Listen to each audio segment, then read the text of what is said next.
Hi everyone, in today's video I'm gonna show to you how to add subtitles in CapCut.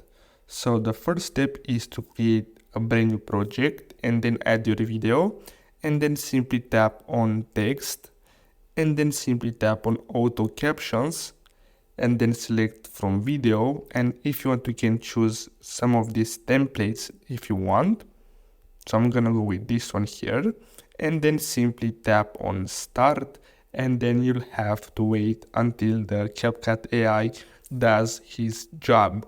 So basically, as you can see, auto caption created, and as you can see, we have here our subtitles. Now, if you want, you can simply tap on any of them and then tap on style and change the text presets, font, style, effects, and other options from here. And keep in mind that if you change from one, the entire project will be changed basically.